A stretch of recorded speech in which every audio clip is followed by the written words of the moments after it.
What's going on, everybody? Hope you are having a great weekend or a great week, whatever time you're listening to this. Before we start the podcast, please hit subscribe. Please give us a review whenever you finish listening. It just keeps the podcast going, and I do really, really appreciate it. We're getting a lot of really good feedback from the podcast. So just thank you so much for listening. It just means the world to me. I started this podcast a couple years ago now. It seems to be growing and growing, and I just love doing them. So thank you for all the support. It really, really means the world. Anyway, podcast time, and this week is the one and only Bontan. Bontan came out with a remix of Josh Butler called You Got a Feeling, and it blew up massively in the UK and Europe. Back, I don't fully know the dates. We talk about this in the podcast, so I'll leave that story for you guys. But over the years, I've become close with Bontan. I love his music. He's an insane producer, insane DJ, and also one of the nicest guys in the industry. I wanted to get him on, asked him, and he was down. So I'm going to let you guys listen to this one. It's a long one. It's an hour and 50 minutes, but there's some absolute gems in there. And I just hope you enjoy it as much as I enjoyed it. So without further ado, one and only Bontan. Mr. Bontan, we got your internet working. What's cooking? Finally got it working. That was hard work, wasn't it? Mate, how much do you feel like an old man when you just can't work out technology now? Do you know what's funny? The go-to thing is just turn it on and off again. That's exactly what my dad would say, and that's literally what we just did. Oh, it's awful. We're literally turning into our parents. Slowly but surely, yeah, we are.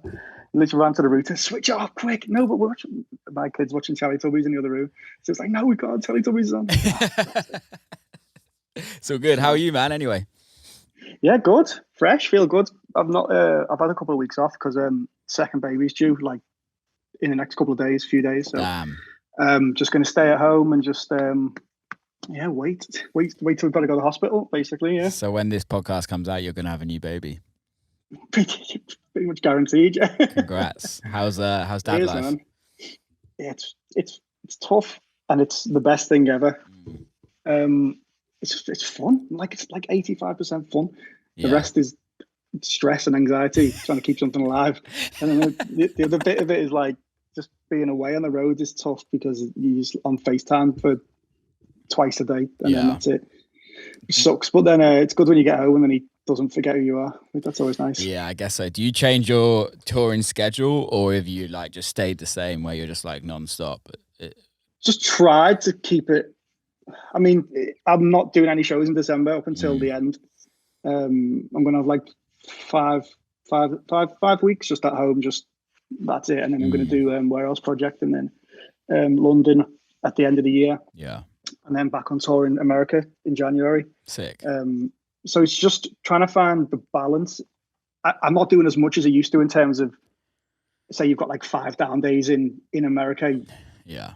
I try not to stay there for them or try and come home. Whereas 3 years ago, I'd just stay in LA for 5 days or something and just run around LA being an idiot. Whereas now I'm just like, if I can get home for 5 days, I'm going straight home. Do you know what I mean? I think that's the thing, isn't it? A lot of like, I was talking to Eli Brown about it, and obviously he's got kids as well, and he does exactly the same now. It's like you fly to America for the weekend and then fly back, and then even if you have to go home for the next week, go back to America for the next weekend, it's like what you got to do. So just got to. Mate, I did it in because I knew I was having this time off in October. I literally flew to Australia for 2 weeks, came home, and then went straight to America, back and then back again, and then back. And I was just like, got home at like at the start of November, and I was just like, I need this break. I was absolutely. I didn't have a body. You've probably done it yourself a million times. You just don't have a body clock in there. Yeah. You're just like kind of just in autopilot, just waking up whenever your alarm goes off in a hotel. And I think also you've got a little one as well, so it's like all priorities go out the window for you. It just turns into the little one, and then exactly, yeah. Like you can't be selfish when you've got a little one at all. This is what I realized is how selfish I used to be. Yeah, it literally was like whatever. Like me being priority is completely gone now. It doesn't bother as long as I can. Actually, I'm grateful enough to be able to work and tour. Yeah, like for the sole reason as I can provide my kids now. That's literally, it's gone from me being able to be like what's on the hit list for the next gig. Where can I play, which is like my favorite, like right off the checklist of like bucket list gigs. Now it's like, right, I have to do this gig, provide for the kids, and go. That's what it's become. It's really nice, realistically. Like, it scares the shit out of me, if I'm honest with you, coming from somebody that's like single and doesn't have kids. But I think it's so nice to hear as well. Is like how it seems to be coming up a lot on the podcast. How artists, well, we're all getting older, right? And we're all going through that stage of kids are getting involved in our lives, and even if it's not. Like for me, I don't have kids, but I have like 5 nieces and nephews, and it's like you kind of see the priorities change in your life, where you start as an artist trying to become the biggest artist in the world and take over the world, and then these little fuckers come involved, and it's like I got to do everything for them now. Yeah, it's you're trying to be the next big artist. No, you're trying to be the next greatest dad. That's it now. Literally, that's the goal. How even with nieces and nephews, it was. I had one niece, and it was like I was treating her like, I'm like my little best mate. You know what I mean? It's like, so even going from a niece to a parent. The good thing about having like nieces and nephews, you can give them back when you're just like, I'm done with that now. Whereas this one, you can't. The minute they start crying, it's like, you can have my back. I'm out. I'm out. It's different now. When they start crying, they look for you, and you're like, what do I do? You just got to learn on the fly. That's what I did. I just learned on the fly. What I've learned, the weirdest thing is I catch myself speaking in like kid voice to a kid.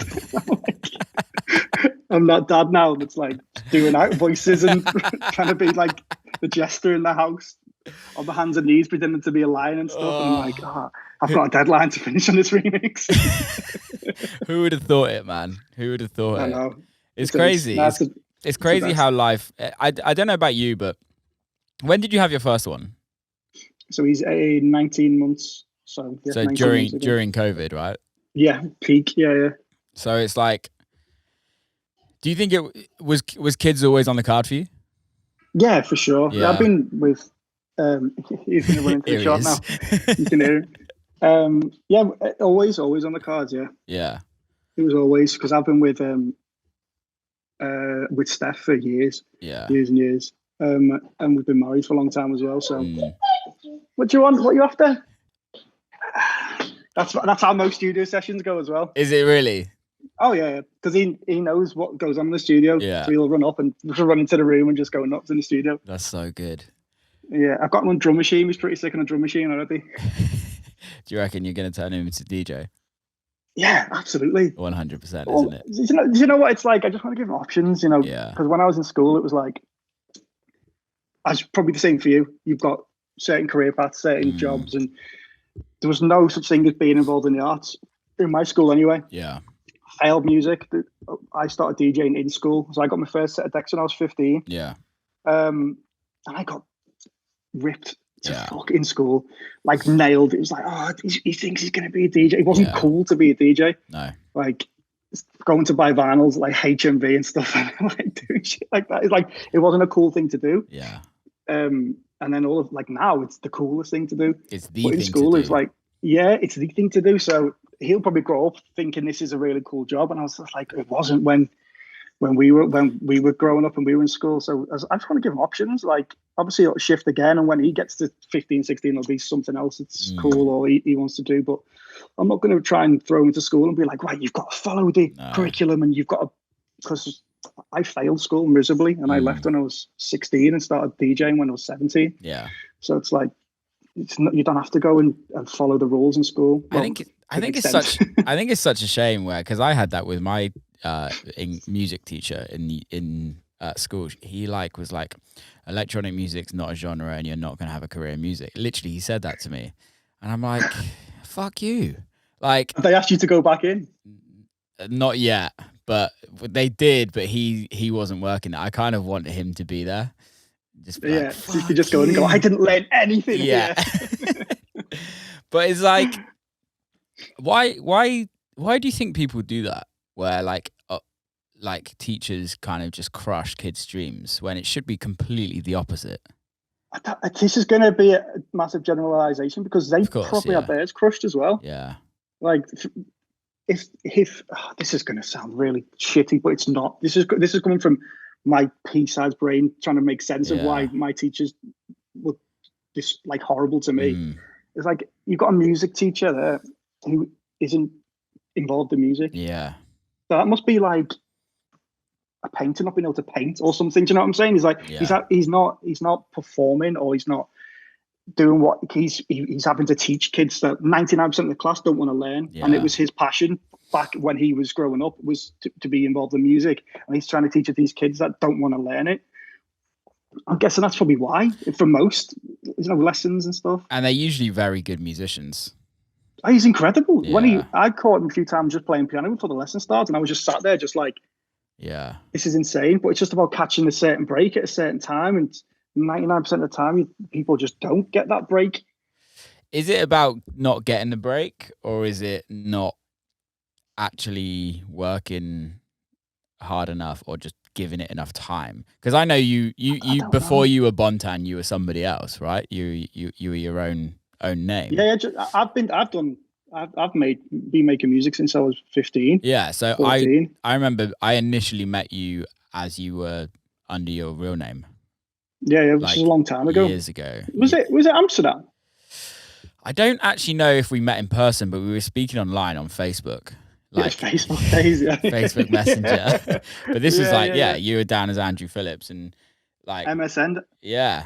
And that's when I first started talking to you. And then Bontan was a new project and kind of kicked off pretty quickly for you, right? Yeah. Well, I don't really know what I was doing when I first started out making music, and it was all awful as well. Yeah. It's like I didn't know how to make music or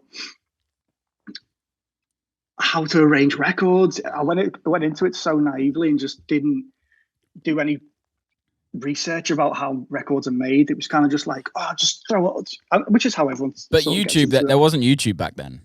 No, it was a Future Music magazine. Yeah, exactly. DVDs at the front. Yeah. That was literally it. Future Music magazine, and then just like meeting other people like that had studios. You could go and sit with them for half an hour, and then picking up a little. I just bought Logic, and then just thought, what the hell is this? Yeah. And I remember someone said to me, just treat it like a PlayStation, like an Xbox. There's no wrong answers. You're not going to break the thing if you press the wrong button. If you go into the audio settings and you fuck them up like we've just done. But like, no, just turn it off and turn it on, mate. Yeah, exactly. There we go. Don't save, turn it on and off again. But there's no really wrong. That's why I went into it. Yeah. And then I sort of like dipped out for a year or two just so I could just figure out what music I wanted to make and how I wanted to sort of like progress with my sound. And then my first remix was the remix for Josh. Yeah. That was like the first track I did under Bontan. And I was just like, well, shit, I'm getting paid to go and play somewhere. And it was insane. I started like just doing like London, Manchester, Dublin, like Glasgow was all. I played Glasgow like 6 times a year. Wow. Only for like a few £100, but I was like, that's insane for me. Getting like 300 quid a gig and like being able to go to Dublin for the weekend. This is ace, man. I was like, this is. If I die now, I'm happy. How many years ago was that? Because that was I've been doing Bontan's 10 years next year. That's mad. Is that how long the remix is? How old the remix is? 2013. That came out. Yeah. Damn. It's wild, that, innit? I remember when it came out. It was the biggest. This is what I wanted to talk to you about a lot, because I think not everyone, but a lot of artists, especially new artists coming up, are trying to make hit records and trying to write records that sound like others, or just because it's so easy nowadays to see the payoff of a big record, right? Sure. Because it's social media and everything like that. It's actually becoming more and more common now that people have a hit record as their first record, or maybe like their second or third record. It's still very rare though. But your first record was the remix of Josh, and it was the biggest record of the year, maybe of the 2 years, really. Yeah. How, as an artist, do you deal with that? Like when it happens, and then after it happens, and then the years after it's happened? Well, it didn't really blow up instantly, that record. Mm-hmm. It took about... So we released it, and then it took about two or 3 months to get to the Beatport top 10. Yeah. Which is like, you know what it is now on Beatport. If your track's not in there in the top 10 within 4 days, you know it's not getting in there. Yeah. And if it does, it's very rare. It grows. Yeah. And then the lifespan of a record these days is probably about 2 weeks. Mm-hmm. And this took about 3 months to get into Beatport. Well, there was only let's kind of paint the situation to everybody that's like a bit younger in the industry. Like Beatport was the one. There was like the only one. Yeah. There was nowhere else to. There was no Spotify. No Spotify. Yeah, no app. Maybe there was iTunes then. Maybe. Yeah, iTunes was about But like in dance music, iTunes were just starting, but iTunes was such a mess to use 10 years ago. It was a pain. Yeah. No one wanted to use iTunes, and people who went to events and like people who were involved, like not DJs, they would buy off Beatport as well, which was because it was the only place to get like dance music records. You couldn't just go and listen to Spotify, find your favorite artist, and see what they've released. It's literally like. Was there YouTube? You'd have to go to Beatport. Was there YouTube? It was YouTube. Yeah, YouTube was about What? But were people releasing music on YouTube then? Like no, I think it was mainly like Subsoul would do. Oh yeah, that was it. Stuff like that, you know. It was more platform. There was like a handful of platforms that had decent reach, and then if you like, they still do it now. What's that one? I can't remember the name for life. There's a few of them now that like they've got a bunch of listeners. You know, got music going to be released there. And people try and get their records on there instead of their own channels because it's going to get listened to more. What year was this? 2013. Yeah. Yeah, YouTube came out in 2005. Wow. Was YouTube about in 2013? Yeah, so I guess like it took a while to go into the Beatport. But I think that's 3 months, and then it was like number 10, and then the week later it was like 9, 8, and I was like, so we got to Deep House number 1, and it wasn't going to the overall for ages. And I just said to Josh, "You've got genre number 1 off like both of one of our first releases in Win, mate. Let's go." And then it just kept creeping and creeping. And what were we up against? I think we were up against Martin Garrix's Animals or something like that. Wow. It was something like that, and then it just went to number 1. It stayed there for months, like literally months, and it's like the second highest selling track on Beatport ever. I think it is. Is it really? Yeah. That's wild. What's the first? Do you know what the first is? It's got to be Camel Fat. It's Cola. Yeah, it's Cola. Yeah, it's got to be Camel Fat. Cola. Yeah, it's Cola because they were number 1. I think they're still in the house top 100 still. Are they really? Damn. Yeah. So that was but then going from, I was still doing like local gigs when that was out and that was number 1. I was still doing local. I remember Stephen Gerrard came in while I was DJing. Stephen Gerrard came into the bar with his wife, and he sat at the end of the bar. And Alex came over to the DJ box and she went, "Have you got that Josh Butler remix?" And she said it to me, and I was just like the local DJ in the bar, and I was like, "Oh shit, if only you knew." And she was like, "You got that Josh Butler remix? I got a feeling." And I was just like, "Yeah, I'll play it for you if you want." She was like, "Yeah," and I was like, "That's me, you know." And she was like, "What?" And then she was like, "What are you on about?" And I was just like, "That's." And she was so loud, I had the booth monitors cranked up, and she was like, "What's you?" And I must just sounded like such a prick. And I was just like, "Yeah, don't worry about it. I'll play it next." And I played it, and then Stephen Gerrard and his white cup started dancing to like the only record they danced to all night, and I was like, "Win." No way. For any American. But I was like, even then, I was still just DJing around bars, DJ like 4 times a week, just in a small town, and then the local gigs. The Regi bangers started to come in, like the Londons, Bristols, and then it went from like 300 quid a gig to like pay 500 come to Ministry of Sound, and I was like, fuck yes, yeah.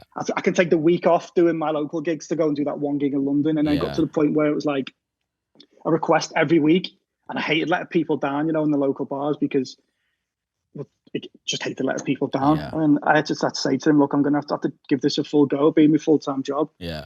Because I always used to think to myself, how would I transition into being like just a local DJ into like a local resident of like 4 residencies to then touring? What's it going to be? Because I always thought I was crap at making music. Yeah. So I always thought I was a pretty good DJ, but I always thought I was pretty shit at making tunes. So when that came out, even when I was playing it, I was like, oh, the mixdown sounds awful. Like, I'm not happy with this. And then I saw a few DJs online playing it at Miami. And I was like, well, it must be all right if they're playing it. Yeah. And then this is no word of a lie. Only the past sort of 6 months I've been happy with my own mixdowns. Really? Swear, yeah. And I've had like a few Beatport number ones now. And I'm still, even to this day, I'm just like, it's only been the past 6 months that I'm like, I'm actually happy with it now. Yeah. Not having to send it to 100 DJs and like mix engineers and being like, can you listen to this for me? Where am I going wrong? I'm like at this point now, like I know sonically how everything should sound. Have you ever? Takes years, yourself, it takes years, to learn how to mix down properly. There's no way to learn apart from just doing it and making shit records. Well, that's the thing. It takes years to actually learn how to make good records. Yeah, true. And it's like there's so much luck involved in it as well, because it's like, oh, you found a sample or you pressed a button on a keyboard or whatever. It's just fucking luck. Like, it's just like, you just did it and it worked. But I want to go back to the original kind of what we started talking about and how your first record turned into making your career a full-time career. And kind of the pros and the cons and the pressures and the not pressures of that, and kind of how you kind of worked that as throughout. Because back then, so now if that record came out and it did what it did, it would probably be, well, it was everywhere anyway, but it would probably be a fast thing, right? So it's like, let's say for instance, like the new Shaq record on Trick. I don't know if you've heard it, but it's like blows the fuck up all over social media, and you become instantly a huge kind of ticket seller in a certain market, right? Yeah.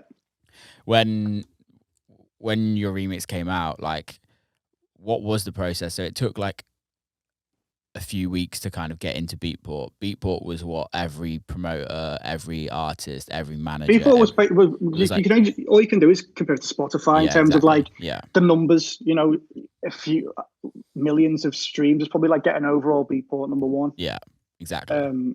Especially when it stays there as well. Yeah.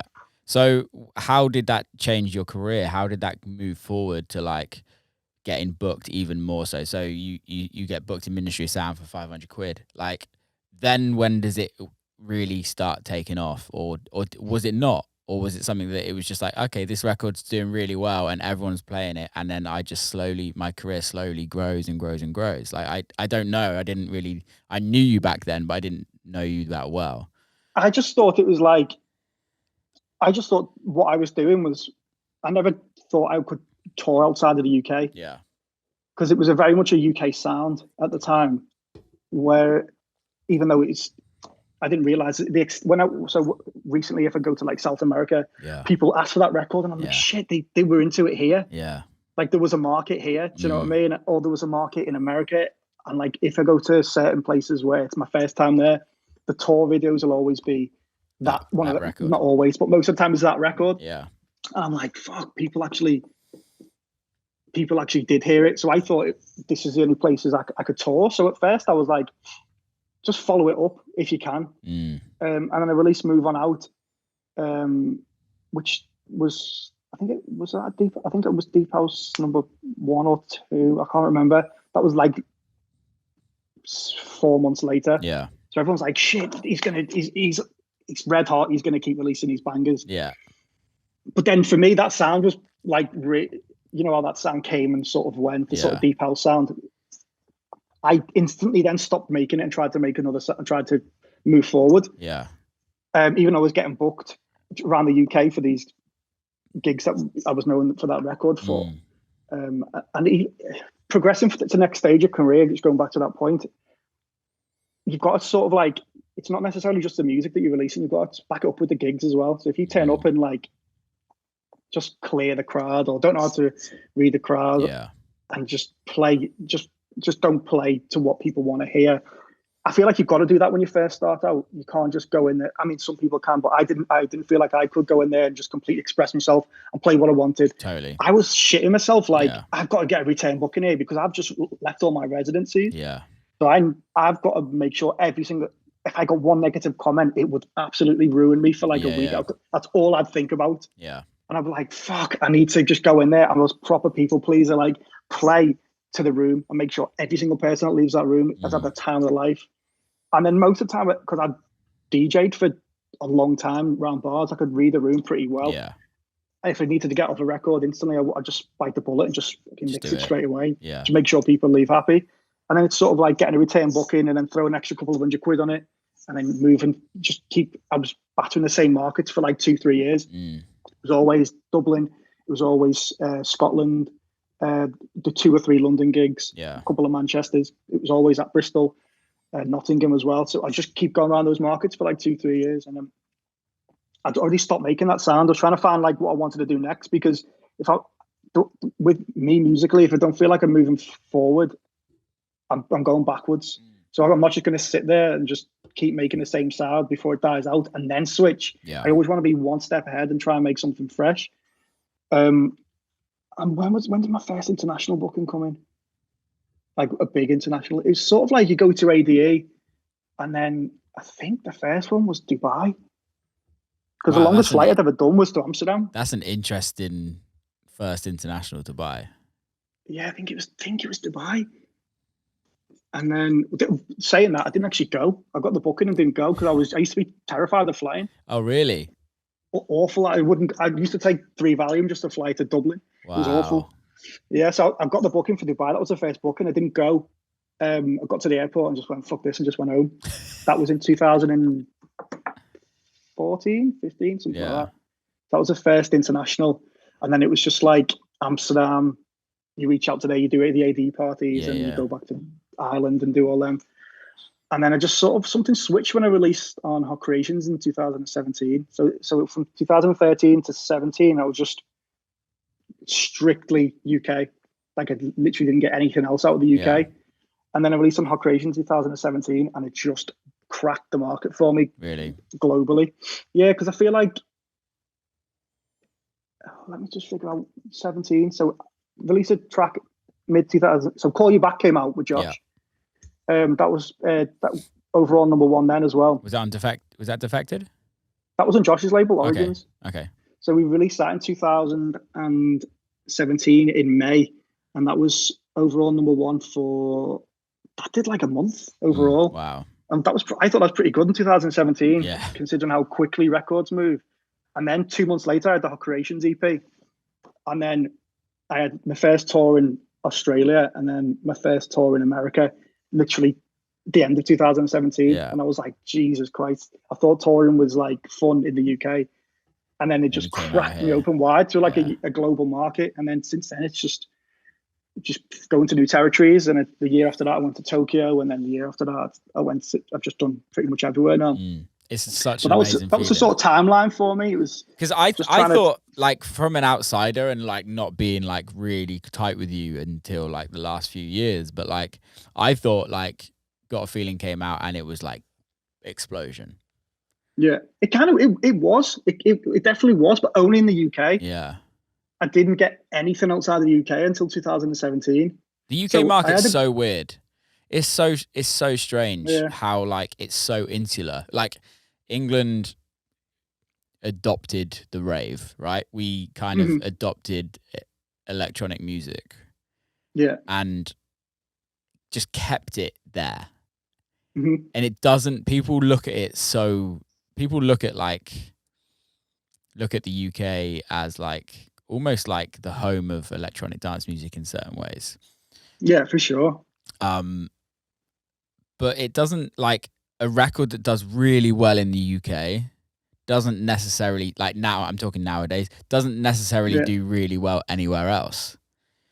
Yeah, that's true. But the thing is, it was because... But it was for you. back then. But even though I wasn't getting booked out of Yeah. there though, so it's weird because it was kind of like people loved that record globally, but it's like, so this guy's had one remix and that's it. There's no back catalogue because it was my first ever thing. So it's like, are they going to take a punt on bringing me to Chile, to Santiago, or to Australia?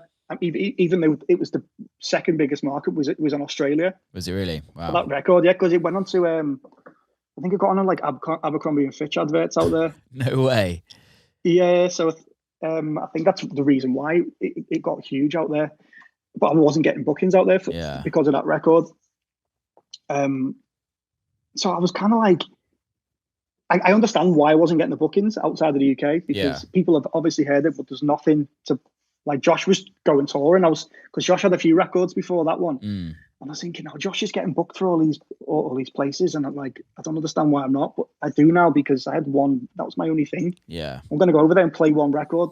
They don't probably didn't trust me to go over there and take a gamble on me because God knows what else I was going to play in their eyes, you know what I mean?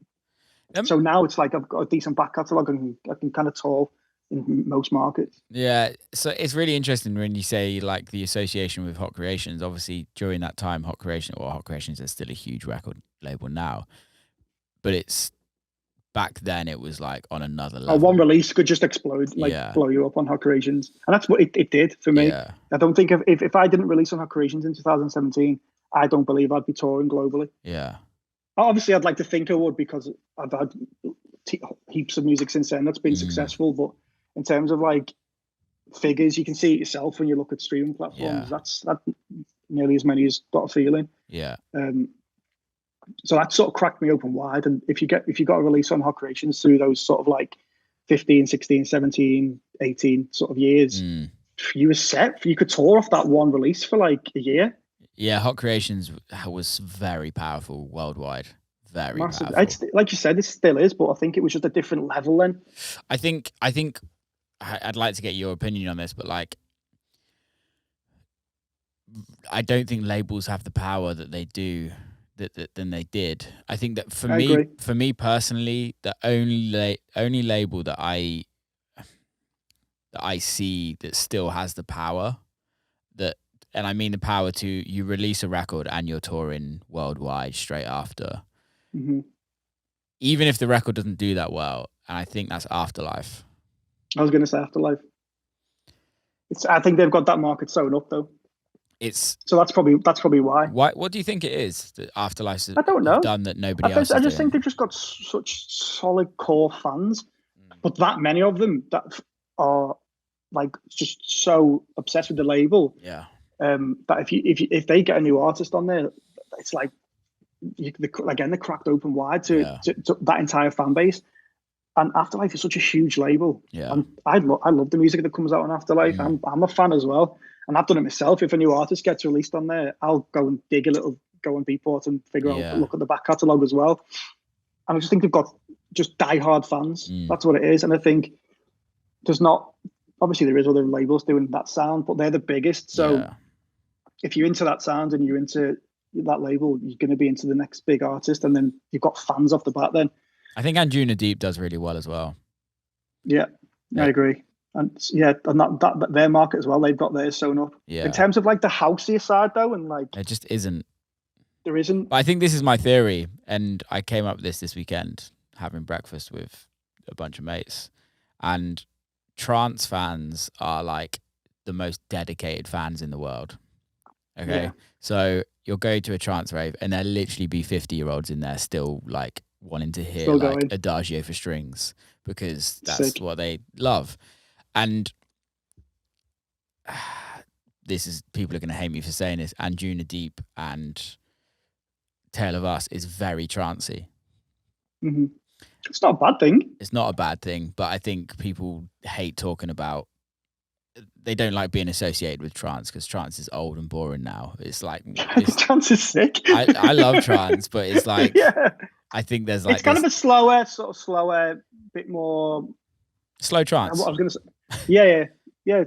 It's cool. It's not. It's cool, like quotes, cool trance for me. I don't think the sounds are as harsh, if that makes sense. Yeah. The sound of kind of like it's like the cut off's just been pulled down a little bit.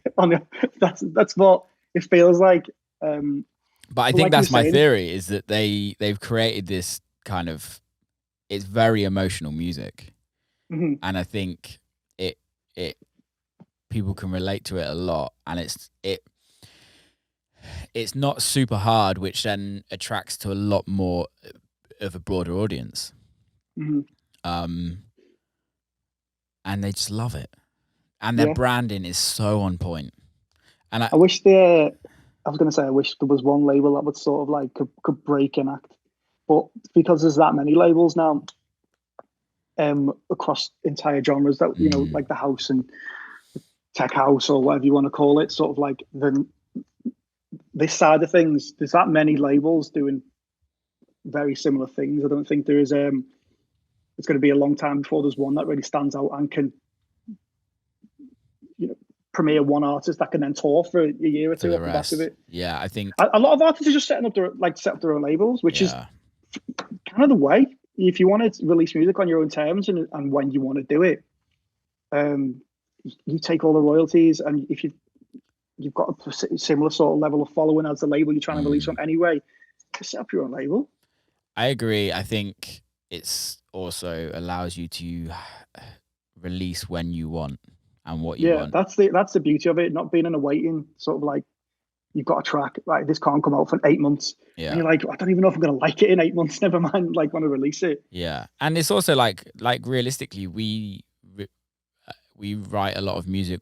I want to release a lot of music. My whole game plan now is like kind of switched to how it used to be, like where I used to release like a few records a year. Now, like next year, I'm releasing one every month, and maybe a remix in between. And I think just the way, the length, well, what you were saying with You Got Feeling, like it took a month to get big, and then it took 3 months to become huge, and then it took 6 months to be the biggest thing in the world, and then it still was going a year later. Like records don't do that so much anymore, unless like maybe one every 5 years. But I think the more music we put out, we're musicians. Like why would we not want to put music out? The whole point of I think the holding back records is kind of like in the hope that every single one does get the life and the length and it pops like you want it to. Whereas like if you release a record and if people have stopped talking about it within 2 weeks, you're like, shit, I've got 2 months before the next one comes out. And it's like, fuck. I mean, it's that's the beauty of like making music. You want to put out your best stuff that you truly believe will be around for ages. So that's sort of like the naivety in a nice way, that you've got that much faith in that record that you don't want to release anything for the next 2 months because this is going to be here for 3 months. And then 2 weeks later, it's fucking 86 in genre on Beatport. You're like, fuck, 6,000 streams. Yay. Do you still look at Beatport though? Nah, not anymore. Yeah. I'll look at Beatport in terms of where, like the first sort of like few days, if I get a banner, or because I'll always like tweet or like Instagram, thanks Beatport for the support or whatever. But in terms of charts, I don't really look at the charts anymore. How do you measure your success of a record? I want to say Spotify, but then I don't really look at Spotify either. That'd be a lie if I was on Spotify checking the streams every day. I don't. It's more interaction on social media. Yeah. How many people are commenting on the videos? How many people are sending me DMs saying they love the record? Yeah. How many times I've been tagged in someone's story? Mainly that, to be honest. Yeah. Then you get obviously you look at radio, see what Radio 1 plays you've got in for the release weekend. And as every other DJ does, you'll get the message the night before if you're going to be on Danny or Pete's show or whatever. Yeah. Such a good feeling. And then, it's ace, man. To hear like Pete Tong or Danny's like introduce your record. It's funny because I've known Danny for like when he was at uni. Yeah. He was at uni that was like over from my house. So I knew him when he was he used to play in goal for the uni team. And he used to come to like where I used to play, and we used to hang out together. And then he said, I'm going to do this Radio 1 thing. This when he won the competition. Yeah, I remember that. And I was just like, mate, no way, this is sick. And then I'd be like in the kitchen, I had the radio on, and he'd listen to him doing like his competition. Yeah. And then he wins it, and it's like the highest listened to show now on Radio 1. Is it really? Dance music. I think it's the highest for dance music. Oh, yeah. That makes sense. It's mad. And I was just like, fuck, man, I was like so happy for him. The thing is that Danny hasn't changed either. It's just the soundest lad. Yeah, he's super nice dude. Yeah, top guy, man. It's mad how that era of radio was so powerful as well when that happened. Like, oh my god, like again, though, a Radio 1 play could like you get your booking off the back of a few Radio 1 plays as well. Where now it's nothing. I don't think it's as strong anymore. I honestly couldn't tell you what the formula is to getting that sort of pop. Like, it's having a good record, but it's then having good social media at the same time. It's everything. I think it's like, honestly, from what it's a storm of a bunch of stuff coming in together at once. Magnitude of everything. So it's like, for me, what I think is like very strong record. It gets played on radio a lot. It gets streamed a lot. So it gets put in all the playlists, and your social media marketing behind it is just on another level. Yeah. And then you've also got to have the DJs playing it as well. Yeah. DJ support's massive, because if you've got content of like some of your like peers playing your records, that's huge in terms of like getting their fans to be then your fans. And a lot of people hate on social media and having like the word content, but it's like, that's just part of the new part of the job. Yeah. It's just something new that people just don't want to adapt to. Like, I admit I'm terrible at it. Yeah. I am, but I'm not going to complain about it. That is part and parcel of like being an artist. Now you've got to back it up with your socials as well. I think, like, I totally agree with you. I think social media is the reason why we're all still doing what we're doing and kind of don't have to have day jobs, to be fair, because it's allowed it to be way more commercialized, which means that there's way more money to it, and which means that we can all earn more money doing it. So yeah, it's great. I have an issue with the social media companies just choking all of your fucking like traffic to you. Yeah, it's horrendous. That's the thing that I struggle with. Stopping your reach, so you have to pay. That's literally what it is. And also, like, when you do pay it, all of your organic reach goes, because they expect you're going to pay anyway. So it's keep paying, it's the worst when you get like, you do a post and you go into reach and it's like 600 people. And you're like, how? Yeah. How? What? Why click follow on someone if you can't see the shit? Yeah. What's the point? It's pointless. It's weird. It's a weird. I just wonder. Obviously, TikTok's blowing up now as well. I just wonder what the next sort of like. Because for me, Instagram is dying a death. Yeah, my Instagram does okay, but again, it's like classic example. Like, I don't know. It makes sense. To be fair, it makes sense. You put a video up, or you put a picture up of you like being a goofball, and it does crazy well, right? Yeah. And then you like put a video up of like, here's my next single, and then click through to the links, and then it's like fucking 6 clicks, and you're like, what? But again, I think this goes back to our conversation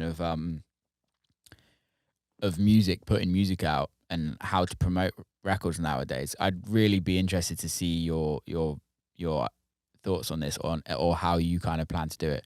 But let's say, for instance, I did a remix of Depeche Mode, and a lot of people were playing it during the summer, and it kind of did really well. We like put it out on Beatport for a week and then took it down. The minute, like, I was asked about that record multiple times every single day, and it was kind of did its thing. We put it out, and like literally within 2 days, it went techno #1 on Beatport, because we only put it on Beatport. Yeah. And we had a fuck ton of click-throughs from social media. I was like, this is really interesting. You then put a new single out that nobody knows about, that you've only been playing for like a month in your sets, and no one else really has it. And no one else is really playing it. And no one's really fucking interested when you put it out. So you're saying a new single is in completely original material as well? Yeah. I mean, listen to you know yourself. Listen to how many records you get now where it's a regurgitated sample of something. Across the board in every genre. Yeah. I think it's the easiest way to get sort of like eyes on you quickly. Yeah. If you're just starting out, is to sort of like release something with a big sample. And just like I've noticed that a lot recently. Yeah. You go to just going around Ibiza a few times this summer and just listen to like people play.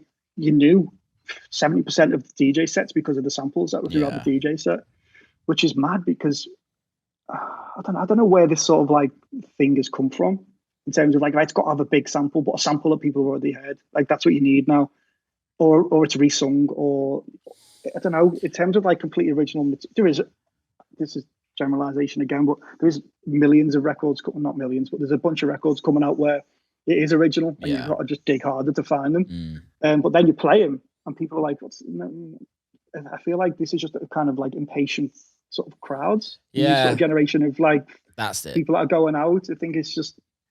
But is it the crowds? DJ's hand. Is it the crowds or is it the DJs? I think they're both sort of chasing each other. Yeah. So like the crowds are getting more impatient. So a DJ make a record to then upsample it there, so then the crowds would want that record, which makes them more impatient. They're waiting for that. Then they play that, and then the DJ's like, shit, I need more. So they make more of them, and then it's just kind of like a ladder. It's sort of just like spiraling. Because we all sample. That's the whole point of house music, right? Sampling is house music. But for me, like sampling was about finding interesting samples and kind of just gems, and creating your own thing. But when you like sample like Britney Spears or Black Eyed Peas or something that was a number one globally, like for me, there's just something about that just, it's like you're not actually. It's already successful. It's just kind of like a get out of jail free cards for a DJ set, depending on where you're playing. Obviously, you just. I'm gonna sound like such an old man, like complaining about this. I think it's actually really interesting because I don't think there's anything. I personally don't think there's anything wrong with it. It's not what I want to do. It's not as a producer, artist, whatever you want to call. It's not what I want to do. Yeah, one of my biggest records is Hallelujah, which is a Candy Staton sample. Like, but people don't know the original of they know the Lars one that came out and Defected. Yeah, but that wasn't that successful. That was probably successful in the 60s, but it wasn't successful or in the 80s. It wasn't successful as like a commercial like hit like pop record. And so I think like I can't really talk shit on people sampling big records because I've done it myself. Yeah. But I think for me that I'm finding now is that it's the samples that they're using are all like they're bootlegs. Obvious. They're bootlegs. Yeah. And it's that's what it would be known as 10 years ago. Yeah, exactly. And like white labels and all of that. Because it's like the thing is, it's like I'm not going to moan about it because it's popular for a reason, right? It's popular. That's what pop is. It's popular. People want to listen to that. So, like, I can't hate on it because there's thousands of people that want to go out to the rave at the weekend and listen to those records. So, like, why shouldn't they get what they want to listen to? Maybe it's just, again, it's not for me, but I'm not going to bash it. It's just the way it's gone over the past few years. Don't think COVID's helped. I think people came out of like, I don't want to talk about COVID, but like people came out of that sort of like time gone, shit, what do we play? Yeah. What's a hot, like what's good, what's hot new music? And it was kind of like everyone just sort of panicked at the same time and thought, shit, let's just play something that people know. Yeah. I was probably guilty of that myself a few times when it first started as well. It came back out the pandemic. And then people just started making these like the bootlegs, and then it's just completely blown. And that is just that. In terms of globally market, that is a huge market people want to listen to. Yeah, it's really interesting because it's a commercial market, very commercial market that it's like that I don't think we've seen before, and I think that is because of social media, because of TikTok, because of Instagram, and because I think a lot of these DJs aren't just DJs now, they're celebrities, and they have such big followings, and when you have like hundreds of thousands of followers on your social media, like you're popular, you're commercial, like you're not there's nothing underground about having 1 million followers. Like it's cool, I think it's fucking cool having 1 million followers, but it's like it's not underground at all. So No. I feel like there comes a point where, like, especially as a DJ, it's not like you're Beyonce where you're like making music to just make great music. I think as a DJ, you're a service to your fans to a certain extent. And but then the other night I was listening to Bonobo's new album, or newish album, the one that he's just been nominated for a Grammy for. And whilst I was listening to it kind of like went through to all of his old albums, and I'm like, this guy's making, not sampling at all, all original vocals, all original music, and it's fucking amazing. Yeah. And I think this is the thing that I kind of realized when I was listening. I was like, I'm just so caught in the DJ bubble where we only see how we release music and how our peers release music, and that there's not really much of a lifetime through each record, because of we're in that fast paced releasing thing. But then there's scope, and I just feel like I'm not too sure how we can change that. That's the goal, though, right? Is to become that sort of artist. Yeah. But then it's tough when we're on sort of like big lineups, and it's like no one's there specifically just to see you. So you want to kind of get those sort of like pops at your DJ set, and it's like it's hard to release music that is so original and so fresh without sort of leaning into a certain direction with it. Obviously we want to, but like you said, we're in a DJ bubble, so we see what we want to see and what we think is going to sort of keep our careers alive. Yeah. But then you see people like Bonobo, just completely original and completely unapologetic, just doing this thing, and it's like, fuck, I want to do that. I'm more moving towards that route, if I'm honest. Yeah. Like I'm more at the point where I love the whole DJ thing. It's the fucking best, right? And but I really just want to be able to put out amazing original records and really just like give them a life, and it not necessarily be dance music. I think it can be. But what's the process though? How would you feel if like you did that and you're like, this is the fucking best thing I've done, this is gonna have such a life, and then like it doesn't live up to your expectations of what you wanted to do? Would you still like just go hard in that sort of direction of your career and artistically, or would you be like, I need to make a fucking banger? Well, I think it's tough, isn't it? Because I don't know. Yeah, right. Yeah. But that's the whole. That's the beauty of making music and art is like. And I think if you don't try it and you don't give it a proper go, like a real, like let's look at Tisha, right? For example, like her DJ sets aren't her music. She doesn't play her music in her DJ sets.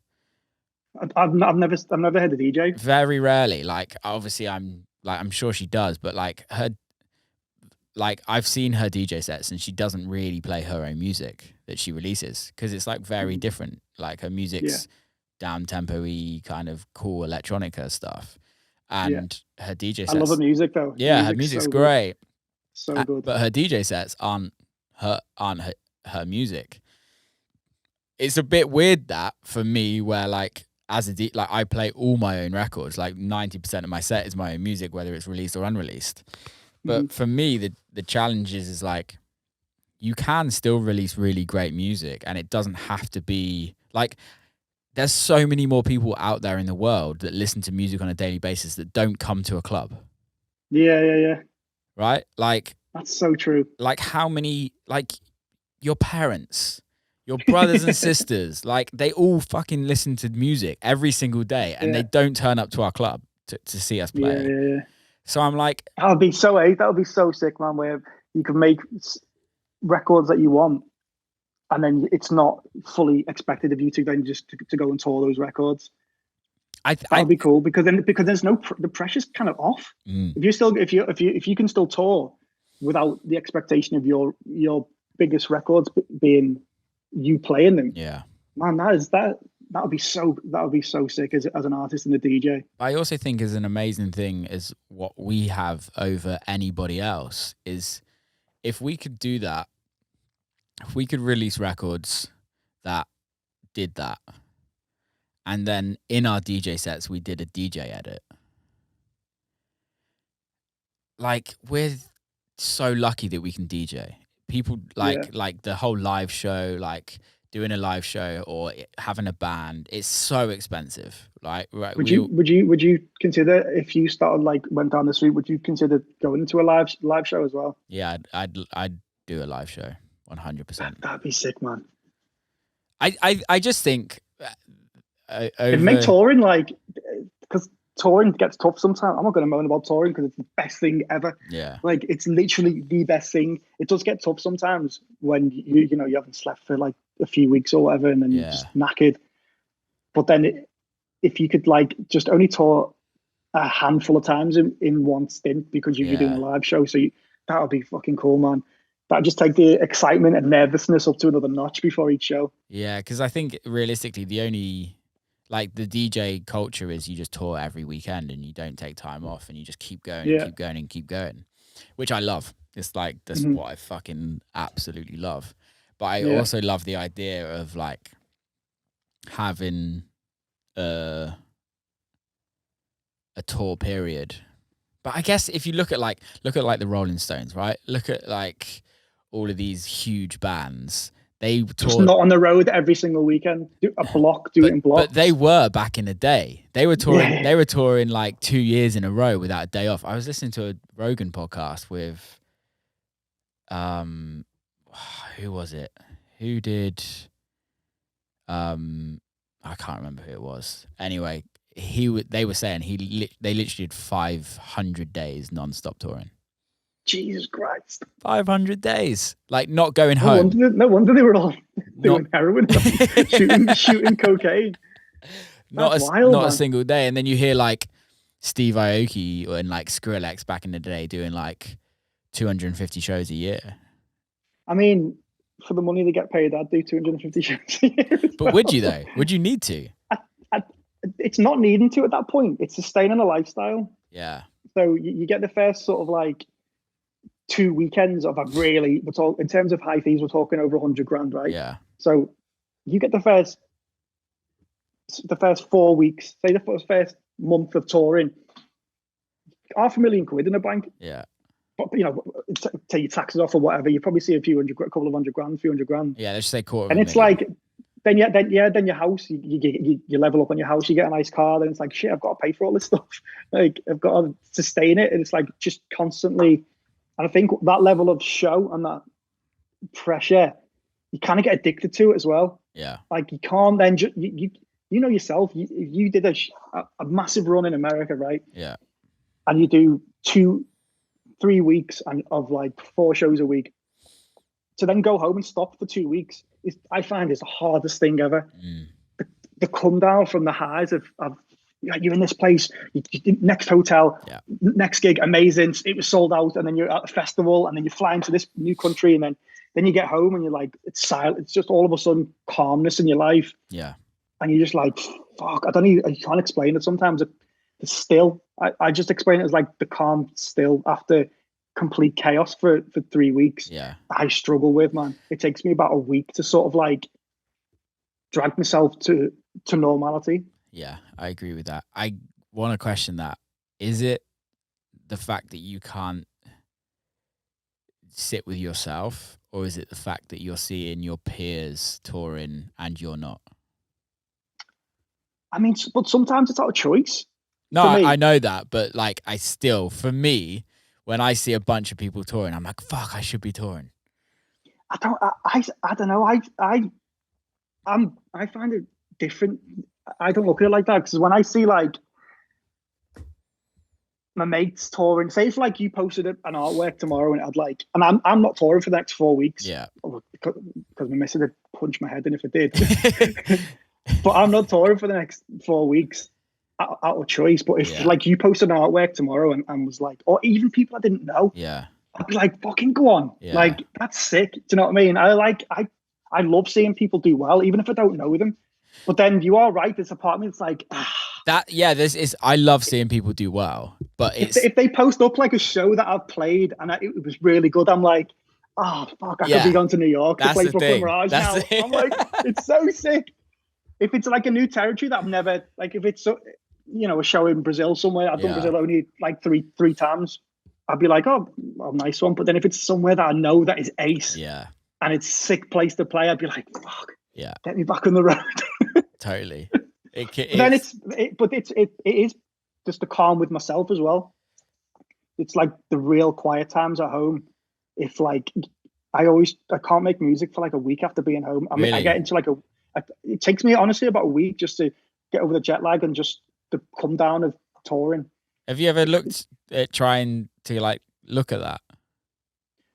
Yeah, sometimes, but I always get out of it though. This is the thing. So it's like it's just something that happens. Yeah. And after a week, I'm set. Dead. But it's just that come down, man. It's brutal sometimes. Does it affect others around you? No, I kind of hide it really well, which is not a good thing to do. Yeah. But I just because if you come home, you've got to be a dad. You fly home from America and it's Sunday, and you've got to be a dad. You land on Monday night, you've got to put the baby to bed. Yeah.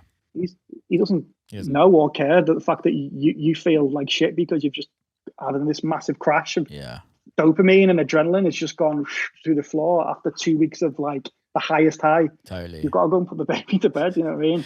I want to talk about sustainability. You kind of briefly brought it up, like with lifestyles as a DJ and earning money and living within your means. How do you manage that? Mate, I am, if you ask like Melee, for example, I am Scrooge, man, with money. I swear, like I don't. He's the opposite. He's the opposite. I had him on the podcast. He's like, I gotta save money. Mate, he's like, I don't know how to save money. Mate, we are polar opposites. Really? We always laugh about it. Complete opposite. So we got up. I was like, mate, it's PRS day, and he's like, fucking no way. Like, let's get the money in. And he went. Where did he go? He messaged me. He was like, I've just got my PRS money. I'm on my way to flannels. And I'm going to Tesco to buy nappies. And he's buying his £600 coat. And I'm there. I'm really tight with money. Like, every money that I've got has gone to savings. Like, I bought my house. Yeah. Like, I don't go and buy like expensive cars or watches or whatever. Because I did that when I first started touring. I got a really nice car. And was like, shit, I've got to pay for this thing now monthly. And just leased a brand new Audi straight off the showroom floor. And after a year, I was like, fuck, can I give this thing back? And they're like, no, you've got another 12 months. I was like, Jesus Christ. Renting expensive houses. Yeah. And then spending. My outgoings were like insane just to live a certain lifestyle. Moved house like 4 times because I just wanted a better house every time. Just like, I'll rent a new house. Like, detached houses. Yeah. I was like, this is fucking stupid. And then like literally a few years ago, I was like, from mum and dad, literally moved in with my missus and was like, we're going to move back to mum and dad's, save up for a year, buy a house. Yeah. And it was the hardest thing I've ever had to do because I feel like it's impossible to save and then buy unless you're earning a shit ton of money. Yeah. So then we literally was home for like 7 months and then saved up and bought a house and got straight out. But it's just, I'm pretty tight with money. I don't spend money easily. I'm always trying to find ways to save as well. If my accountant phones me up, he's like, "Oh," I'm always like, "How can we save money?" Like, save money. Always. If I've got to pay a certain bill, you need a music lawyer in this territory. How come? Can you not do it to my manager? And he's like, "Fuck off, no." I think. But that came from me spending insane amounts of money when I was first started touring, and then only up until like 2018, I was like, nah, this has got to stop. You're just constantly going to be renting houses and just spunking your money away and just, you're never going to have anything saved up. Yeah. And that's what I did when I was DJing around bars as well. Because it was always cash in hand. I'd get to the end of the week and it was like 3 gigs, did like 700 quid in a week. The next week before my first gig started, I'd have like 20 quid. Yeah. I was just like, and I was living at home when I was like 19, 20, 21. And the next gig, I'd have like no money. And I was like, what the fuck? And I'd check, it was like two taxis a day, dinner out every single night. And I was like, there's the problem. Whereas now I'm just like cooking every night, rarely go out to eat ever. I'm always looking for cheap flights. You're so right. And I think, I think people from an outsider's point of view see the DJ world, because it's all over social media. It's like you're earning millions of pounds and dollars, and kind of you're living this extravagant lifestyle, which we live the best fucking lifestyle, but it all costs a lot of money. Yeah. And you've also got to pay everybody else as well that works for you. And then you got to pay taxes, and then you're left with, from realistically, like not much of your fee. And I think it's very easy to kind of get caught up in that social media world where you're showing off everything you kind of can buy, and it cringes me out personally. I'm not a huge fan of it, and I understand why it happens, but I think it's so important as an artist to be able to, this is a career, so it's like treat it like a career, and treat it like you're working a 9 to 5, and save your money and be sensible with your money, and not live an extravagant lifestyle. And it's like what you were saying with like the big guys earning hundreds of thousands of dollars. It's like, don't live way below your means. Mm-hmm. I genuinely don't believe that they could afford to stop for a few months, because then you've got, if they are buying expensive houses or what, I mean, look, I'd do the same if I had that level of money as well. I'd get that size house. I'd do because you just have that much money in the bank. You think it's going to be there, but then you've got to chase the next show. I think chase the next gig. That's the thing that I don't know if I would personally. Like, don't get me wrong. If I was earning like that much money, you got 6 million quid in your bank. You not telling me you'd move into some sick gas? I would build a cool place in the middle of nowhere. Yeah, you wouldn't move in, you'd build it. Yeah. But like, I think I'm not. I also have no desire to live an extravagant lifestyle. The only things in my life that are expensive is food, really. Hey buddy. I think when you're a multi-millionaire, I think it's different, if you know what I mean, if you got that much money in your bank. But also it's like how much else are you having to pay for? Like these big shows that they're putting on, like let's say for instance Fish put in 28,000 tickets in Sydney. Like that costs a lot of money to put on. There's a lot of people behind that take a lot of money out of that as well. Like you just yes, he's making a shit ton of money, but to sustain that living, you also have to spend a lot of money in your career, not just you've got to invest in everything. This is another thing that people probably don't realize. It's like, when I took my management on, they were like, the first time I ever spoke to them, I think it was in 2014, I got management, and they were like, well, we take 20% of your money. And I was like, what? Yeah. I was like, what? You take 20% of my money? And then it was like, so your agent takes 10%, the manager takes 20%. So that's 30%. I was like, oh, it's not cash in hand anymore. You're doing, so it's invoices. So you've got to pay full whack of tax on it as well. Yeah. So then I was like, shit. So that's basically 50% of all my fees gone. Mm-hmm. So then £700,000 gigs, now 500, and then it's travel, which a lot of times £700,000. You're getting £700,000 a show. £700 a show. I'm buying that big house now. Jeez, coming around yours for dinner. And then you left at the end of the, like, say you got one show that week. After your expenses of traveling, this is when I was, first got started in 2013, 14. Come at the end of the week with 400 quid. Yeah. Because of you paid for travel as well, which is still livable. In the UK, it's livable. Kind of not really. Not anymore. Yeah. You couldn't live off that now. And this is when I was back in my parents' house before we moved out in 2016. And I was like, shit, I've got to. And it's chasing the fees, chasing the gigs, expectation of releases, and it's one big melting pot of like you're trying to find the next way to step your career up to the next level, to then move to like 1,500 quid. Because I always sort of like, you start off at 500 quid, then you move to like 700 to £1,000, and then you're on 1,500, and then the gap between 1,500 and 3 was super hard to like step, and then it goes to 3, and then from 3 it goes to like 7. Yeah. And then just moves from there. Then, and once you're at like that level of fee, you can just, you see, you know people yourself at that level that you can just write your own. You can just ask for whatever you want then. But I always saw it in stages, and it was just kind of like the next stage to get to that, so I can invest more in social media, and I can invest more in, because I had a social media team that was paying like, oh God, how much was it? It was like £1,000 a month. Really? In 2015, when it wasn't even necessarily needed to that level, just to do like scheduled posts for me. And I was like, fuck, I could be doing this. And I just started doing it myself. And then now I'm like, shit, I should have kept them on, because social media now is everything. Whereas in 2014, it wasn't. So it's kind of like spending money unnecessarily back in the day. And you just learn. You learn on the job, and you learn moving forward. You can't, I don't really see the choices of mistakes anymore. It's just kind of like learning curves, and like, you've done this before, this didn't work, so then don't do that again. Yeah.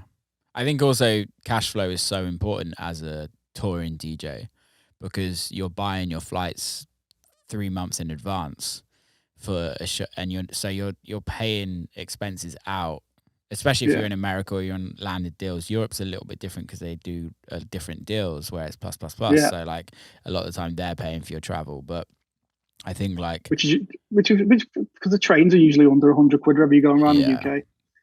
But like America though, you pay for your own flights. Everything's landed. So same for Australia. So I played Australia in the end. I think it was the end of September, start of October. And I booked my flights 4 weeks before then. The flights are about $6,000. I've not been paid for my gigs yet. Yeah. So it's like you're $6,000 in a hole for my flights. And that's the thing that I'm saying, is that like you have to have cash in the bank at all time. There has to be like a pool of money. So that just a safety net. You can just kind of like. So a lot of DJs are using Amex to book the flights now, just because you pay your credit card and you pay it back the next month, where you'd hopefully will have been paid by then. Yeah. Which I'm going to start doing as well. When I moved to America, credit cards was like, growing up in England, credit cards isn't a thing at all. I've never had one. Yeah, but the minute I moved to America, I realized that your life is judged on like financial life is judged on credit. So if you don't have a credit card, you can't get a mobile phone contract. You can't get a mortgage. You can't. It's encouraged to get credit cards. To pay them off. Yeah, to build a credit score. So then it's easier to then get a mortgage. It's easier to go lease a car. Like even like. So if you've never had a credit card, your credit rating will be low. You don't have a credit score. What the fuck? Yeah, it's same in the UK.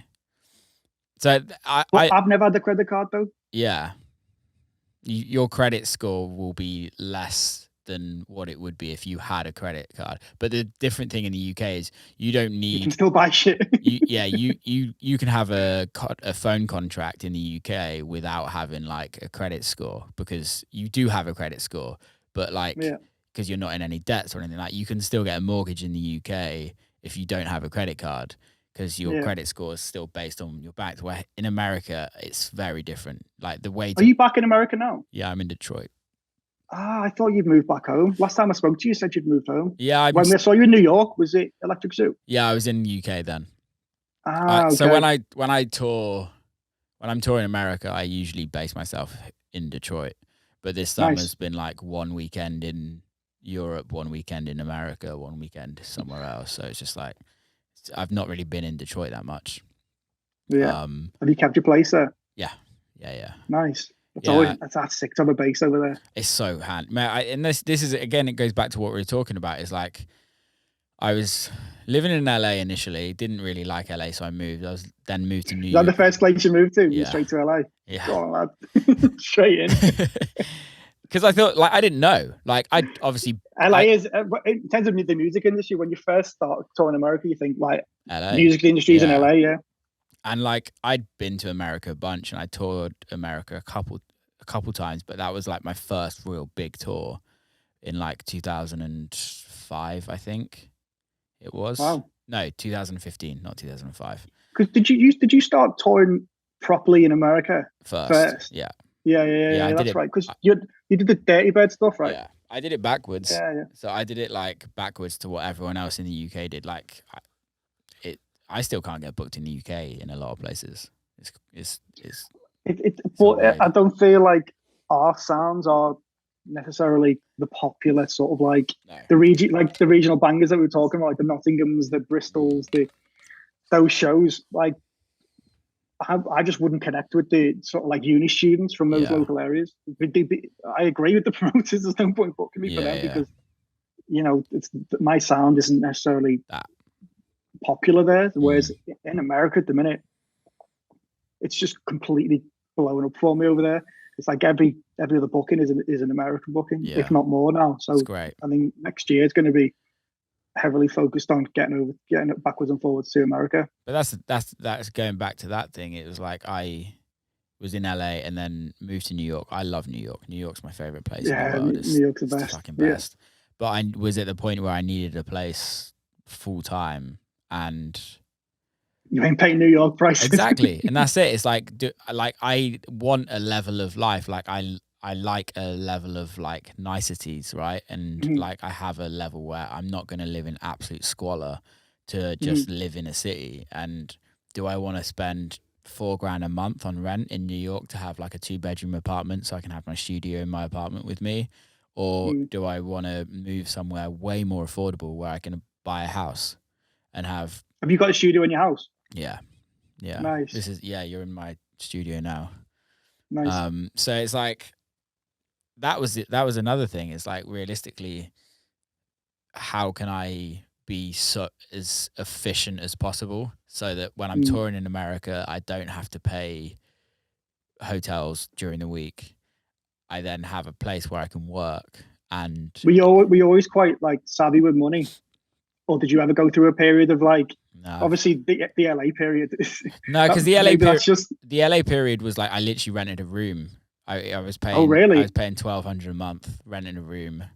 Wow. And I've never, only recently, like in the last few years, like have I been earning reasonably good money touring. Yeah. Same. So realistically for me is like I've never really like had so much expendable cash where I'm like, fuck it, yeah. Occasionally I might buy some nice sneakers, if you know what I mean. I might buy some nice trainers and like do that. But do you ever find it like if you released like a big like record, like your family are like, oh, so you must have loads of money now. Like say if like you get a record that does well, everyone thinks you earn a heap ton of money off like releasing music. It's really weird because like I'm like really close to my family and we like my parents know so much about my careers. Like they know fees and everything and they understand it all. So like no, they know that it's like you're not earning money realistically in the grand scheme of things. But yeah, your mates definitely. Like your mates will hear you on Radio 1 and think you're a fucking millionaire. Yeah. I remember when the remix for Josh like was going like insane. I think who played it? Like I think Nick Grimshaw played it in the morning. Yeah. Just once, and that's when Mum and Dad were like, "That's you," and I was like, "Yeah, I made it in your loft." Like, and then you were like, "Fuck." So my dad was like, "So you must be minted now." I was like, "Dad, I didn't make a penny from that record. Yeah. Not a single penny." And he's just like, no way. He's like, so you just got to speak to you to get some money out of it. It's like, that's not how it works. Are we sending the heavies round? I just literally signed a contract to do a remix that was 0 fee on it and 0 percentages. Oh, really?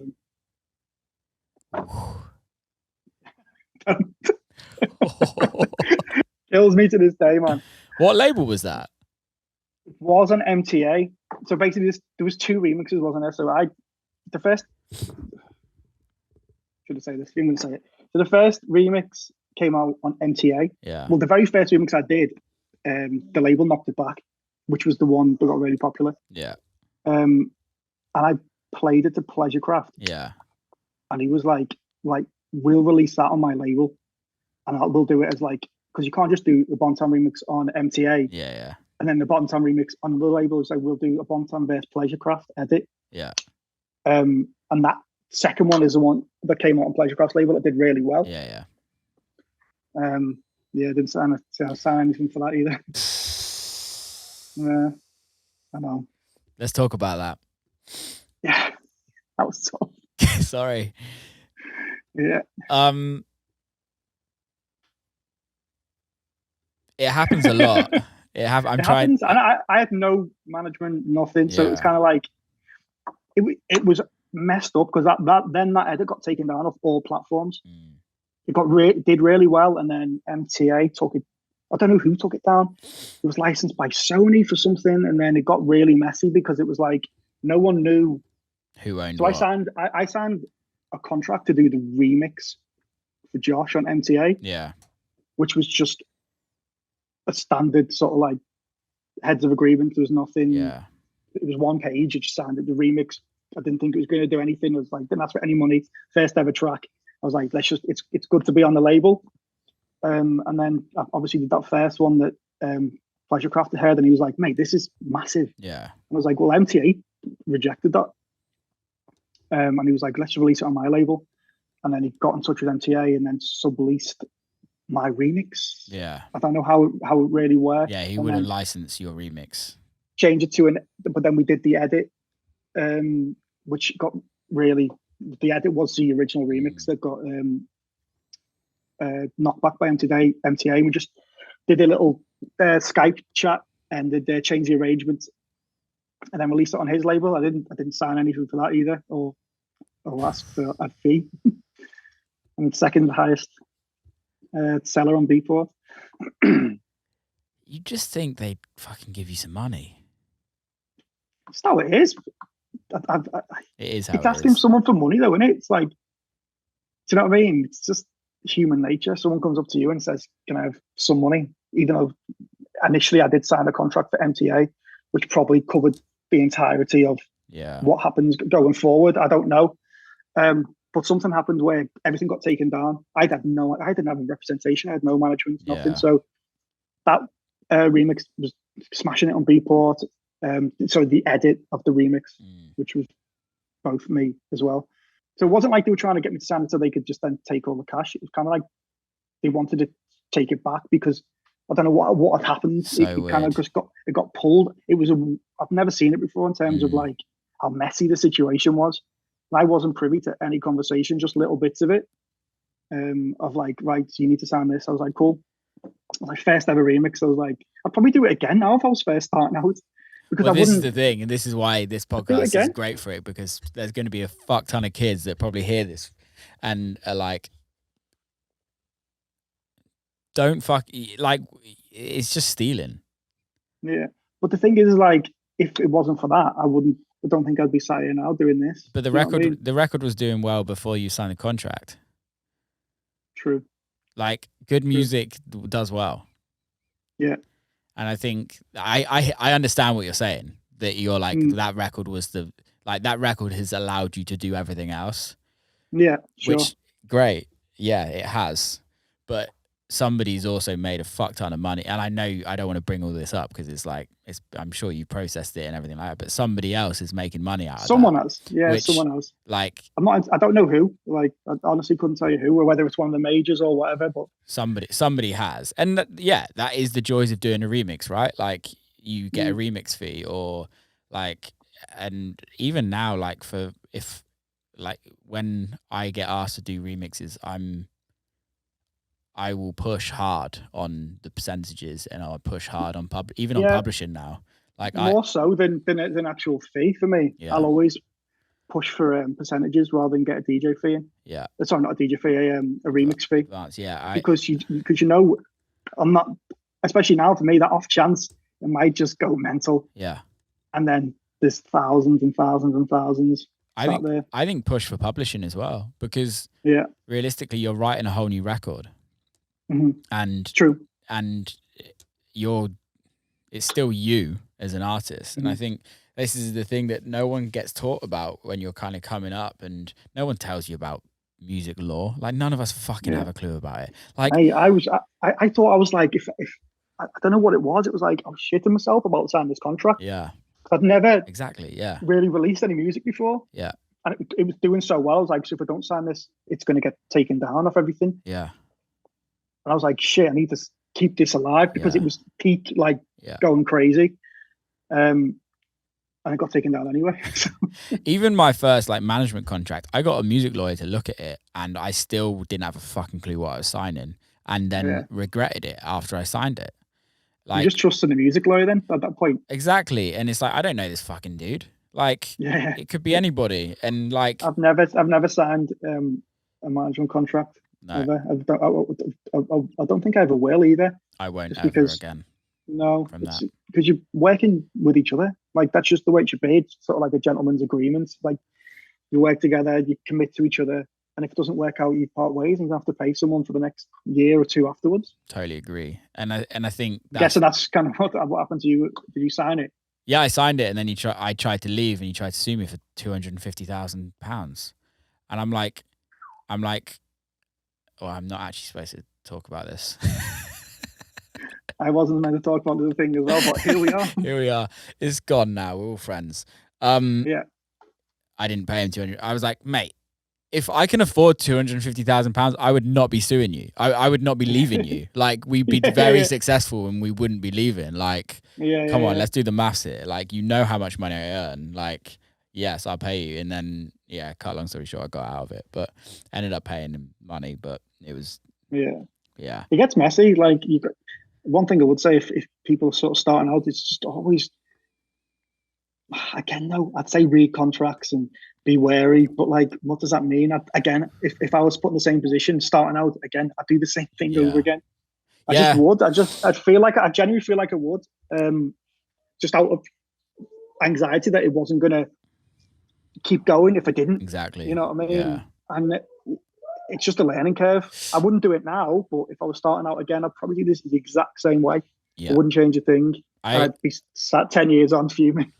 Yeah, I agree, because I also think like even now, like I still, there's so much I don't know about, and I still have to do so much research, and like 'cause I write music for other people, and like then I get the deals through, and they're talking about PPD and stuff like that, and I'm like, I need to fucking learn so much, and like they're talking about certain deals, and I'm like, I Google so much now, and then I just call friends that are in higher places that know more about it than me, and I think, and I call like multiple people, and then I get like 3 different answers, and I'm like, what the fuck? Like, no, and then I realize like no one actually really fucking knows what they're doing here, and it's just winging it, and realistically, it's the big labels are making the money out of the people that are creating all the great music. Yeah, mate, it's true. Like, again, going back to what happened for me, MTA was owned by a major then as well.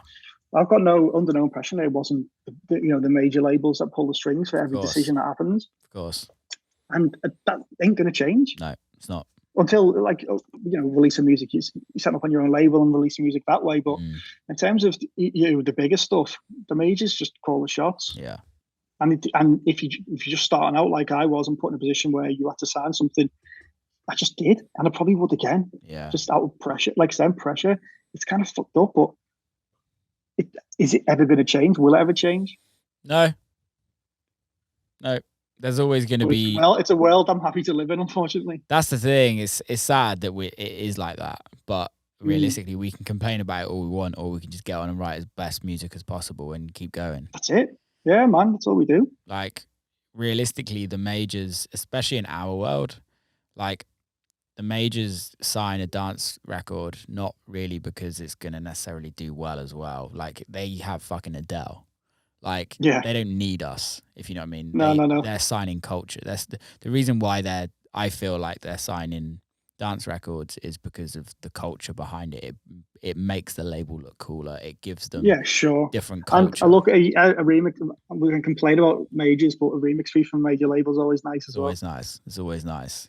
Always nice. And that they lose out so much money on things like that because they never recoup these remixes. A lot of these remixes, especially now with Spotify, where Spotify doesn't give a fuck about remixes. Apple don't give a fuck about. That's a lie, actually. Apple does give a fuck about remixes. But like, you put a remix out on Spotify, and it's like the likelihood of it doing well is very, very, very low. Yeah, facts. So it's like, yeah, these labels aren't really making that much money off the fees that they're buying into culture. They're buying your name.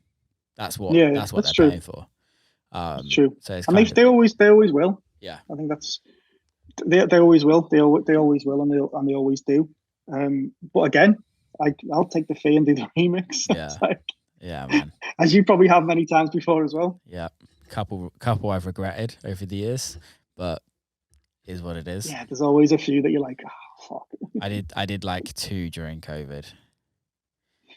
But you've got to earn some money. This is again going back to treating it like as a job, as a 9 to 5. It's like, how else would we have earned any money in COVID? Yeah, I did a couple of remixes as well in COVID that I didn't even shout about or push the release because I was like, I've got to get some fucking money in here. Yeah, that's you had to turn the lights on, keep the lights on at the end of the day. Because I wasn't getting like the monthly payment from the government or anything. I didn't get it. No. I didn't get a drop. No. Because if you set up as like a company, if you're a director of your own company, you don't get, even though you're an employee of your own company, but you're the director as well. Unless you're a limited company. Yeah. I am. Yeah. I didn't get anything. Yeah, you could have got a loan. You the bounce back loan. Yeah. I got the bounce back loan. Yeah. I think everyone did because it was just kind of like 0.00.1% repayments, and I was like, basically free money to then just pay back. Yeah. Take it on, or insolve your company afterwards. The people that did that, I was just like, that's insane. You got some balls to be able to do that. Well, it's the whole point of having a limited company, and the government's trying to tell you to have a limited company because then you take nothing on personally. And if the government's giving you no money, giving you free money, and then giving you the opportunity to like insolve your company, then fucking go for it. Like, I wonder what you did. Yeah. Going through it right now. It's like, well, I think also the thing is before COVID, I had a business in UK. Like, I had financial income coming in the UK. After COVID, all my touring moved to Europe and America. So it's like, there's no money coming in. What can you do? Like, in that That's UK true. company. So it's like, for me, I have a company in America. Nice. Is that where you set up now in America?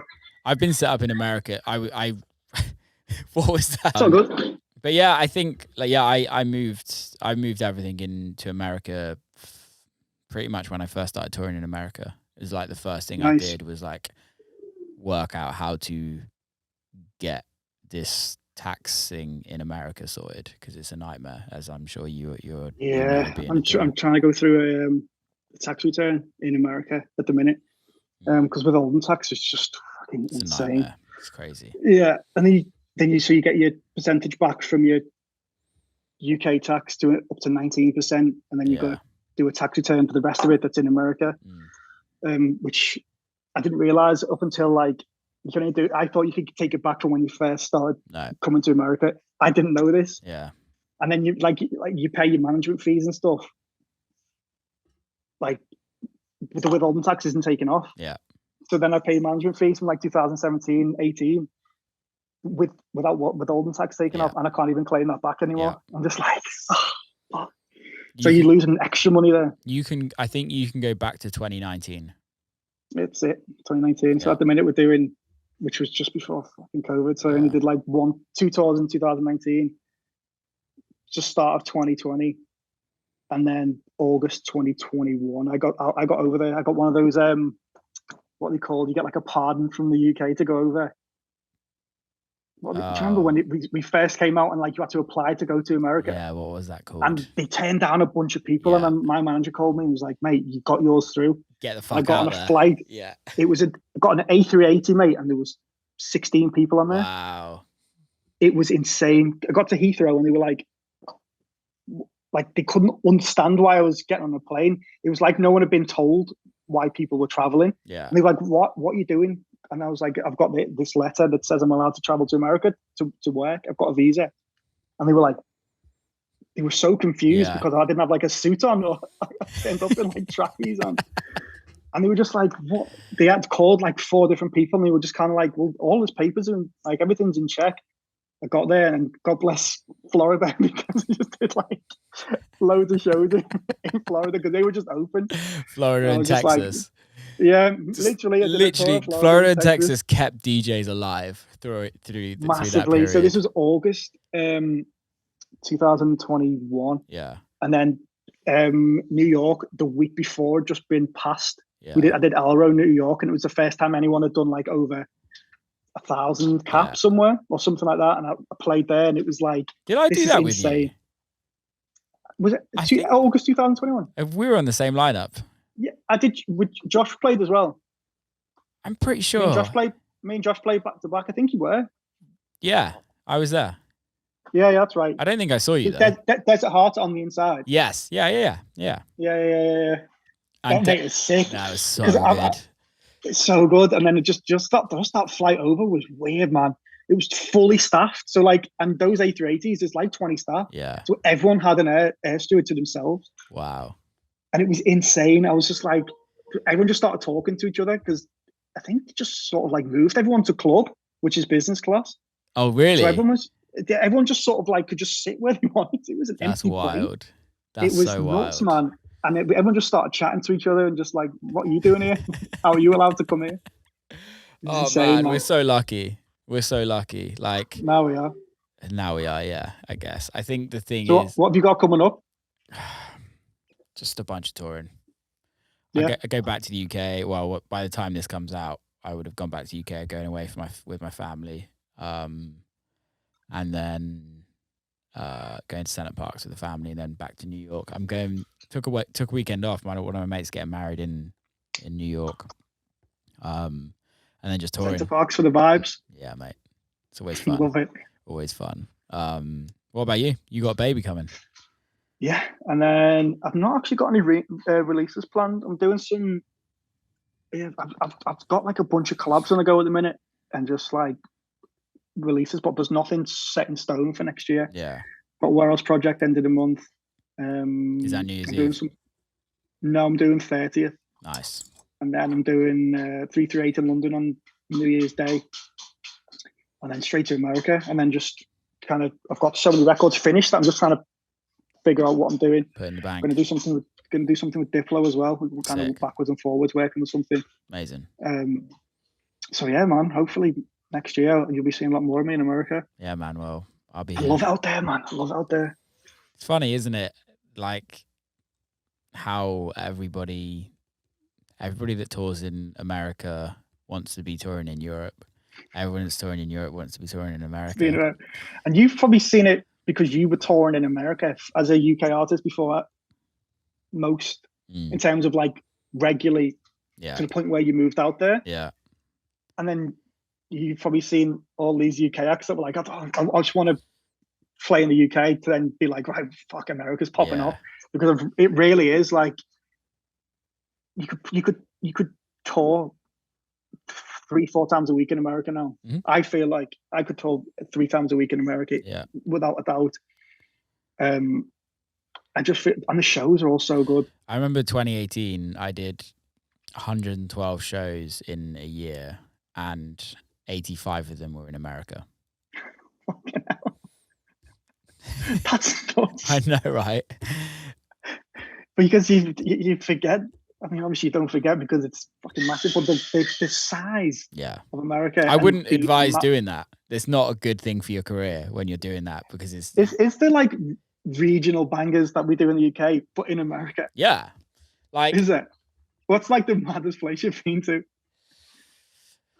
There's some fucking weird places out here, man. I'm playing Indianapolis on Friday. Wow.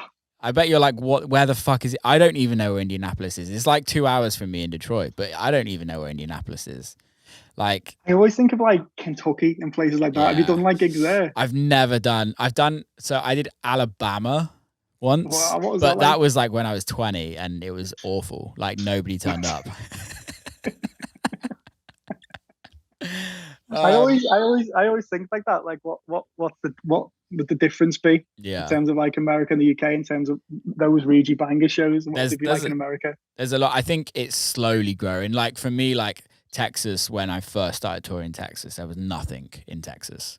Now Dallas is amazing. Dallas is so good. Austin is amazing. Have you done It'll Do in Dallas? Yeah, I played there a few weeks ago. So good. So good. Yeah.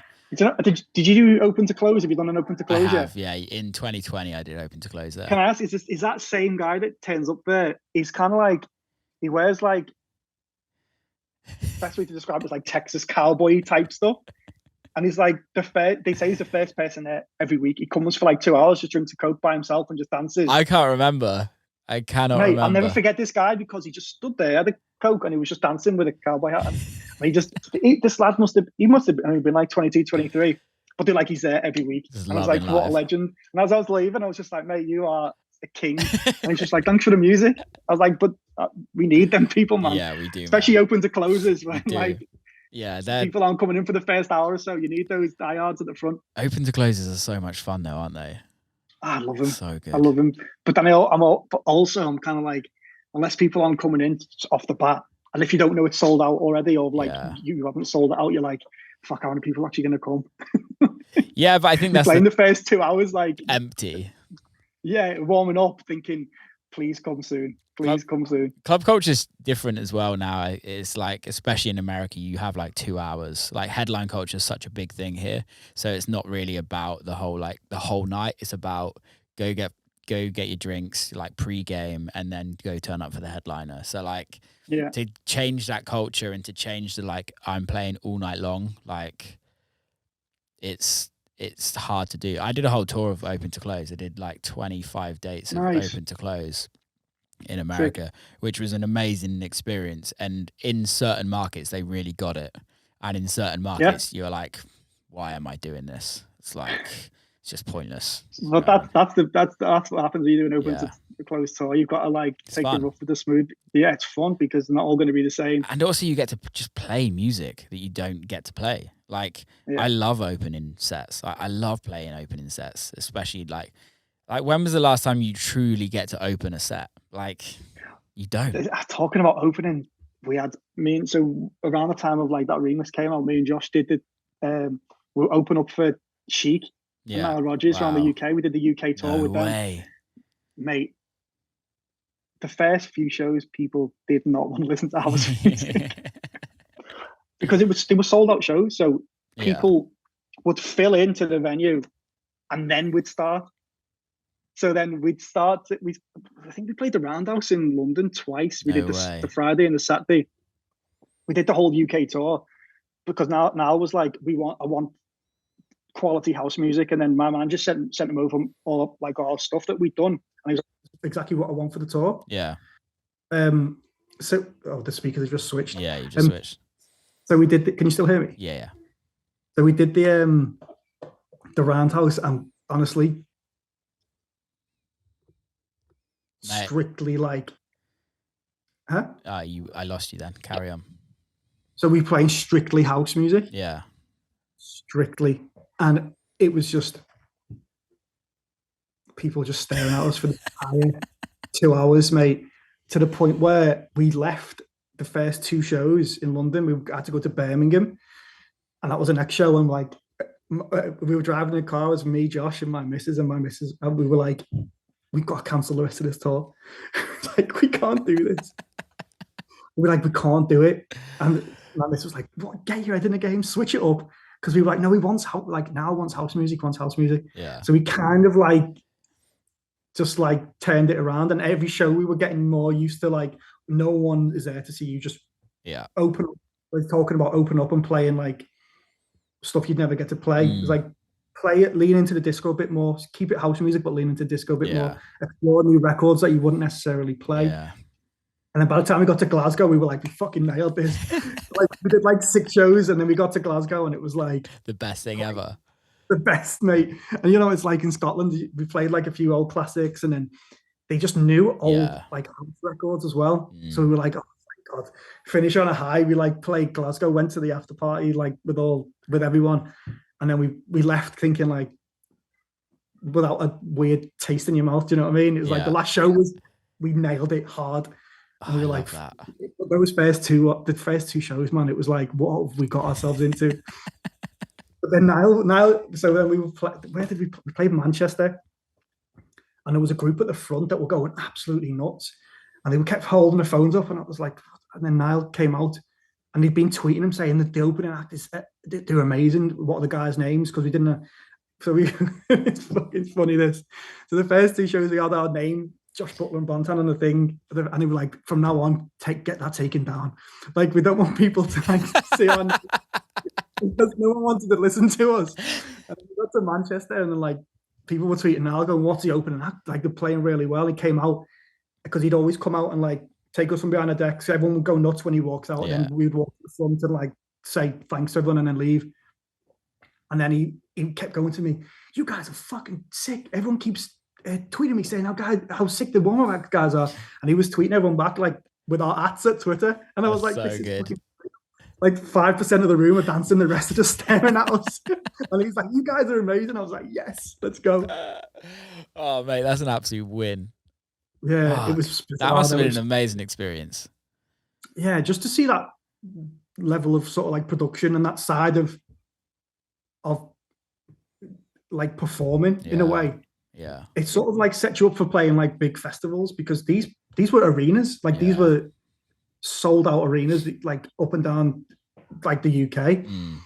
But then when you go and play like Splash House or somewhere like a big stage, or like Park Life on the plate, there was like 10,000 people there. I was like, right, don't stress, because you've done the hardest one. Whereas you're playing house music in a sold out arena, and no one wanted to listen to house music. To a bunch of old people that have never heard house music. And they were just like, I was just thought to myself, like, you've done the hardest one that you can do.